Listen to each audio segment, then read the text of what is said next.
Assalomu alaykum aziz yurtdoshlar. Bugun men sizlarga juda muhim masalani tushuntirib bermoqchiman. 25 avgustdan boshlab ayrim toifadagi fuqarolarga to'lovlar, qo'shimcha yordam pullari yoki kompensatsiyalar bo'yicha yangi tartib qo'llanishi mumkinligi haqida ko'pchilik savol bermoqda. Eng ko'p berilayotgan savol bitta: har bir kishiga 1-2 ming so'mdan beriladimi? Kim ko'proq oladi? Kim umuman olmaydi? Kim hujjat topshirish kerak? Bu ma'lumot siz uchun juda muhim. Chunki bunday qarorlarda odamlar ko'pincha bir narsani noto'g'ri tushunib qoladi. Hamma oladi deb o'ylaydi. Keyin esa tuman bo'limiga borib ro'yxatda yo'qligini biladi.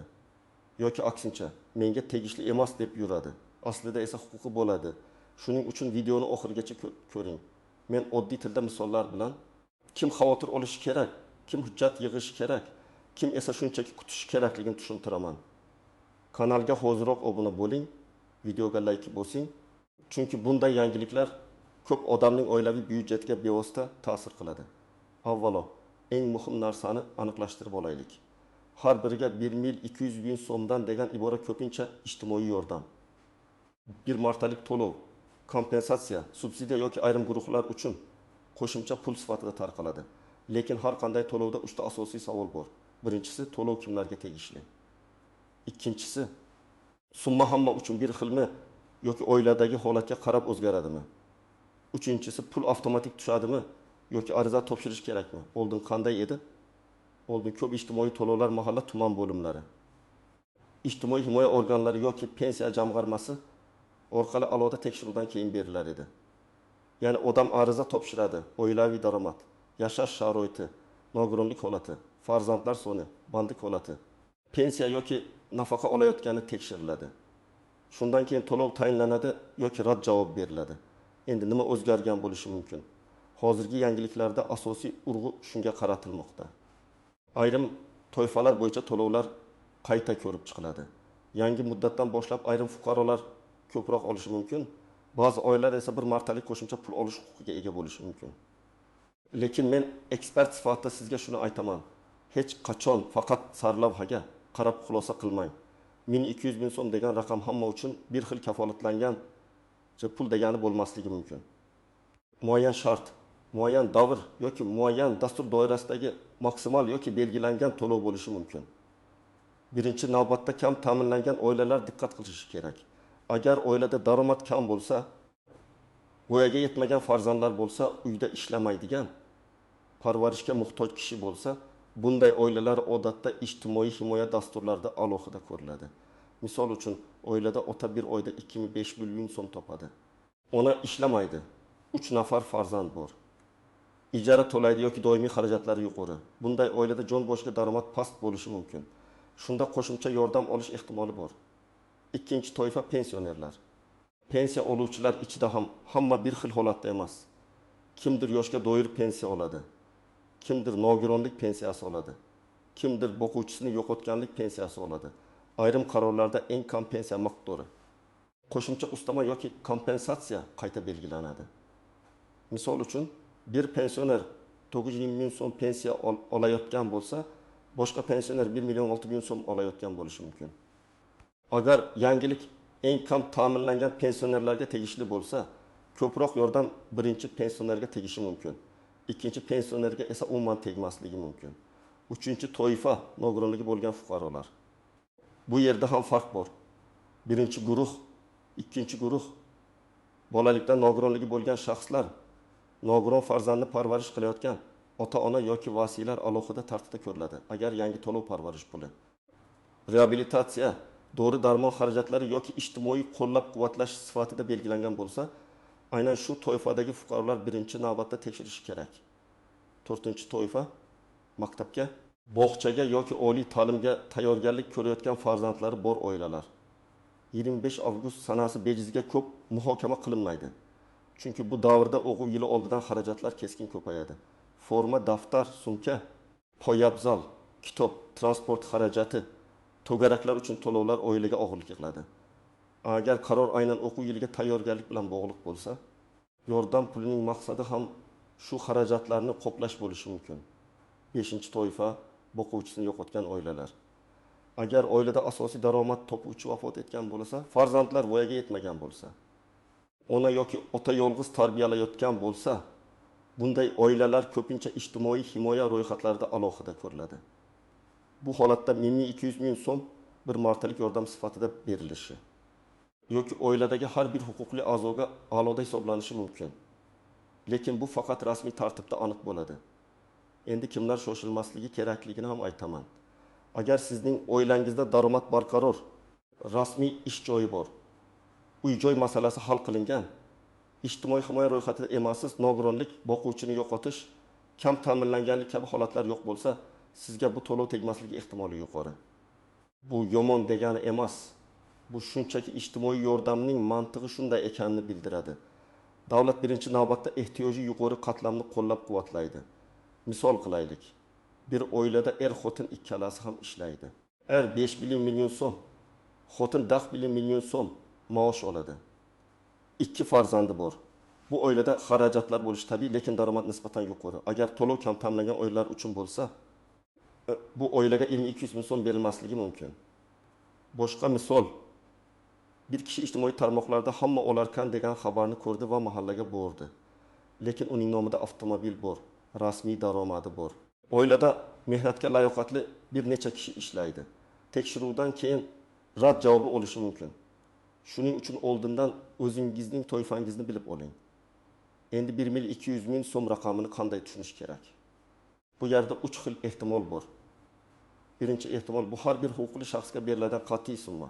Masalan, agar qarorda falon toifadagi har bir fuqaroga 1 ming so'm miqdorida bir martalik moddiy yordam ajratilsin deb yozilgan bo'lsa, unda ro'yxatga tushgan har bir fuqaro shu summani oladi. Ikkinchi ehtimol, bu oilaga beriladigan summa. Bunday holatda oilada 5 kishi bo'lsa ham, pul bitta oilaga 200 ming so'm sifat tushishi mumkin. Ko'p odamlar aynan shu joyda adashadi. Har biriga degan gap ijtimoiy tarmoq sarlavhasida bo'lishi mumkin, lekin rasmiy hujjatda har bir oilaga deyilgan bo'lishi mumkin. Uchinchi ehtimol, bu maksimal summa. Ya'ni kimdir 300 ming so'm oladi, kimdir 12 ming so'm oladi. Ayrim holatda esa 1 200 ming so'mgacha oladi. Masalan, subsidiya yoki kompensatsiyada xarajat hujjatlari talab qilinadi. Siz 800 ming so'mlik xarajat qilgan bo'lsangiz, sizga 800 ming so'm qoplanadi. Boshqa kishi 1500 ming so'm xarajat qilgan bo'lsa, unga faqat 1200 ming so'mgacha beriladi. Birinchi misol. Gulbahor opa yolg'iz ona, 2 farzandi maktabda o'qiydi. U tikuvchilik qilib o'yiga o'rtacha 1 800 ming so'm topadi, lekin daromadi doimiy emas. Ijara puli 900 ming so'm. Farzandlariga maktab formasi, poyabzal, daftar va sumka olish kerak. Agar yangi tartib kam ta'minlangan va farzandlari bor oilalar uchun bo'lsa, Gulbahor opa mahalla yoki ijtimoiy himoya bo'limiga murojaat qilib, yordam olish imkoniyatini tekshirish kerak. Unga 1 ming so'm tushsa, bu pulning asosiy qismi maktab xarajatlarini yopadi. Ikkinchi misol, Anvar aka pensioner, yolg'iz yashaydi. Pensiyasi 1 ming so'm. Dori-darmon xarajati oyiga 400 ming so'm atrofida. Agar yangilik eng kam pensiya oluvchilar yoki yolg'iz pensionerlar uchun kompensatsiya bo'lsa, Anvar aka uchun bu juda muhim. Lekin u avtomatik ro'yxatda bormi yoki ariza berishi kerakmi, shuni aniqlash shart. Chunki ayrim to'lovlar pensiya kartasiga avtomatik tushadi. Ayrimlari esa ijtimoiy himoya organi xulosasidan keyin tayinlanadi. Uchinchi misol. Rustam va Dilnoza oilasida nogironligi bo'lgan farzand bor. Farzandga doimiy parvarish, dori, transport va tekshiruv kerak. Oilaning umumiy daromadi 3 ming so'm. Bunday oilalar uchun 1 200 ming so'm kichik summa emas. Chunki bir oyda shifoxonaga 2 marta borish, analiz topshirish va dori olishning o'zi katta xarajat. Agar qaror nogironligi bo'lgan bolalar yoki ularni parvarish qilayotgan oilalarga tegishli bo'lsa, ular hujjatlarni to'liq tayyorlab qo'yish kerak. 4-chi misol. Karim aka ishlaydi. Oyiga 7 ming so'm oladi. Xotini ham rasmiy ishda. Oilada bitta farzand bor. U ham yangilikni eshitib, menga ham 1200 ming so'm tushadimi deb o'ylaydi. Lekin agar mezon ehtiyojmandlik bo'lsa, Karim aka bu ro'yxatga kirmaydi. Chunki bu yordam umumiy sovg'a emas, ehtiyojga qarab ajratiladigan pul bo'lishi mumkin. Eng katta nozik joylardan biri ro'yxat masalasi. Ko'p to'lovlar temir daftar, ayollar daftari, yoshlar daftari, ijtimoiy himoya reyestri yoki boshqa elektron bazalar orqali aniqlanadi. Agar sizning holatingiz og'ir bo'lsa-yu, lekin ro'yxatda bo'lmasangiz, pul avtomatik tushmasligi mumkin. Shuning uchun men haqiqatan ehtiyojmanman deyishning o'zi yetmaydi. Bu holat tizimda ko'rinishi kerak. Ikkinchi nozik joy daromadni yashirish. Ba'zi odamlar rasmiy daromadim yo'q deydi. Lekin plastik kartaga doimiy katta pul tushadi. Nomida avtomobil bor, yer yoki uy bor. Tizim bunday ma'lumotlarni solishtirishi mumkin. Agar yordam olish uchun noto'g'ri ma'lumot berilsa, keyinchalik pulni qaytarish, jarima yoki boshqa muammolar kelib chiqishi mumkin. Men hech kimga yolg'on ma'lumot berishni tavsiya qilmayman.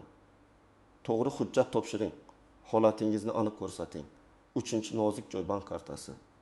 Agar to'lov karta orqali tushadigan bo'lsa, karta faol bo'lishi, egasining pasport ma'lumotlari bilan mos bo'lishi, hisob bloklanmagan bo'lishi kerak. Ba'zan odam yordam tayinlanganini biladi, lekin pul tushmaydi. Sababi karta muddati tugagan, bank hisobida muammo bor yoki karta boshqa shaxs nomida. Shuning uchun oldindan kartangizni tekshiring. 4-nozik joy, yashash joyi. Siz bir tumanda ro'yxatda turib, boshqa tumanda yashayotgan bo'lishingiz mumkin. Ijtimoiy yordam ko'pincha doimiy yoki vaqtinchalik ro'yxatdan o'tgan manzil bo'yicha ko'riladi. Agar manzilingiz noto'g'ri bo'lsa, murojaatingiz cho'zilishi mumkin. Ayniqsa ijarada yashaydigan oilalar buni e'tiborga olishi kerak. 5-nozik joy, hujjatlarning eskirganligi. Nogironlik ma'lumotnomasi, pensiya hujjati, tug'ilganlik guvohnomasi, nikoh yoki ajrim hujjati, vasiylik hujjati. Bank rekvizitlari, daromad ma'lumotnomasi yangilangan bo'lishi kerak. Bitta hujjat yetishmasa, ariza rad etilmasligi mumkin, lekin ko'rib chiqish muddati uzayadi. Bu esa pulni vaqtida ola olmaslikka olib keladi. Endi nima qilish kerak? Birinchi qadam, rasmiy manbani tekshiring. Mahalla xodimi, tuman ijtimoiy himoya bo'limi, pensiya jamg'armasi, yagona interaktiv davlat xizmatlari portali yoki rasmiy vazirlik kanallari orqali ma'lumot oling. Ijtimoiy tarmoqdagi sarlavha bilan cheklanib qolmang. Sarlavha odamni jalb qilish uchun yoziladi. Rasmiy tartib esa hujjatda bo'ladi. Ikkinchi qadam, o'zingiz qaysi toifaga kirishingizni aniqlang. Siz pensionermisiz, nogironligi bo'lgan shaxsmisiz, kam ta'minlangan oilamisiz, yolg'iz onamisiz, o'quvchisini yo'qotgan oilamisiz, farzandingiz maktabga chiqyaptimi? Ijtimoiy reyestrda bormisiz? Ana shu savollarga javob bo'lmasa, murojaat ham aniq bo'lmaydi. 3-qadam, hujjatlarni tayyorlang. Pasport yoki ID karta, farzandlarning tug'ilganlik guvohnomasi, nikoh yoki ajrim hujjati, daromad ma'lumotnomasi, pensiya yoki nafaqa haqida ma'lumot, nogironlik hujjati, bank kartasi rekvizitlari, yashash joyi bo'yicha ma'lumot kerak bo'lishi mumkin. Agar ijarada yashasangiz, ijara shartnomasi yoki mahalla tasdig'i ham so'ralishi mumkin. 4-qadam, ariza yozganda aniq yozing. Menga yordam kerak deb umumiy yozmang. Masalan, oilamda 3 nafar voyaga yetmagan farzand bor. Oylik daromadimiz falon so'm. O'quv yili oldidan maktab xarajatlarini qoplash uchun moddiy yordam so'rayman deb yozing. Agar dori-darmon uchun bo'lsa, doimiy davolanish xarajatlari mavjud deb ko'rsating. Agar nogiron farzand parvarishi bo'lsa, shu holatni yozing. 5-qadam, arizangiz raqamni yoki qabul qilingan sanasini yozib oling. Bu juda muhim. Keyin men topshirgan edim deganda isbot bo'lishi kerak. Elektron ariza bo'lsa, tasdiq raqamini saqlang. Qog'oz ariza bo'lsa, nusxasiga qabul qilgan sana va imzo qo'ydirib oling. 6-qadam, javobni kuting, lekin nazorat qiling. Odatda bunday arizalar ma'lum muddatda ko'rib chiqiladi. Agar muddat o'tsa, mas'ul bo'limga murojaat qiling. Lekin har kuni borib janjal qilish ham foyda bermaydi. Hujjat tartibli bo'lsa, jarayon tezroq yuradi. Endi eng muhim savol, kim eng ko'p oladi? Odatda eng ko'p yordamni bir nechta og'ir holat bir oilada jamlangan fuqarolar oladi. Masalan, kam ta'minlangan, ko'p farzandli, nogironligi bo'lgan farzandi bor yoki o'quvchisini yo'qotgan oila. Agar qaror mezoni shunday bo'lsa, bunday oilalar bir nechta asos bo'yicha qo'llab-quvvatlanishi mumkin. Lekin bu yerda ham ehtiyot bo'lish kerak. Ba'zan odam menda 3 ta asos bor, demak 3 marta men 2000 so'm olaman deb o'ylaydi. Har doim ham bunday emas. Ayrim to'lovlarda bitta shaxs faqat bitta yordam turini oladi. Ayrimlarda esa bir nechta yordam birga kelishi mumkin. Masalan, pensiya alohida, bola nafaqasi alohida, bir martalik moddiy yordam alohida bo'lishi mumkin. Buni faqat rasmiy tartib aniqlaydi. Agar sizning oilangizda 2 nafar huquqli shaxs bo'lsa, masalan, 2 nogiron farzand yoki 2 nafar alohida nafaqa oluvchi bo'lsa, har biri bo'yicha to'lov tayinlanishi mumkin. Lekin agar qarorda oilaga bir marta deyilgan bo'lsa, unda summa ko'paymaydi. Mana shuning uchun men doim aytaman, eng avval to'lov shaxsga beriladimi yoki oilaga beriladimi, shuni aniqlang. Birinchi xato. Faqat tanish bilish gapiga ishonish.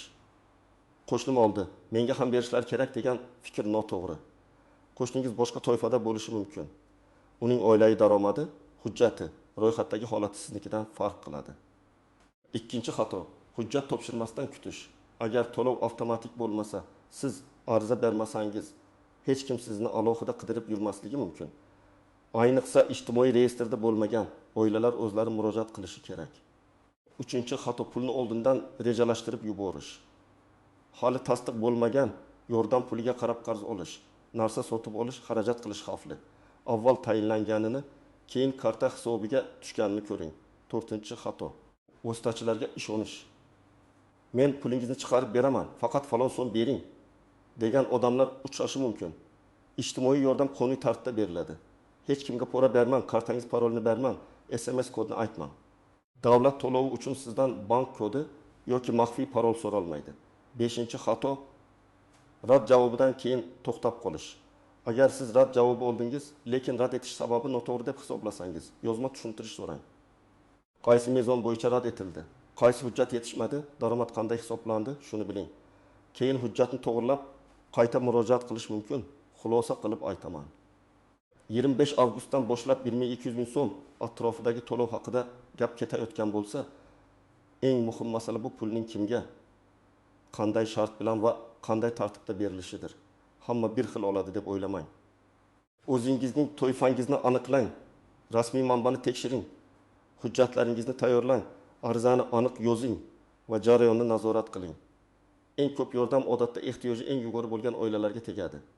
Kam ta'minlanganlar, pensionerlar, nogironligi bo'lgan fuqarolar, boquvchisini yo'qotgan oilalar, ko'p farzandli va maktab xarajatlari og'ir tushayotgan oilalar. Lekin har bir holatda rasmiy mezon hal qiluvchi ahamiyatga ega. Siz qaysi toifaga kirasiz? Sizningcha 1000 ming, 200 ming so'm bugungi xarajatlar uchun yetarlimi yoki bu summa ko'paytirilishi kerakmi? Fikringizni izohlarda yozib qoldiring. Videoga like bosing, kanalga obuna bo'ling va yaqinlaringizga ham yuboring.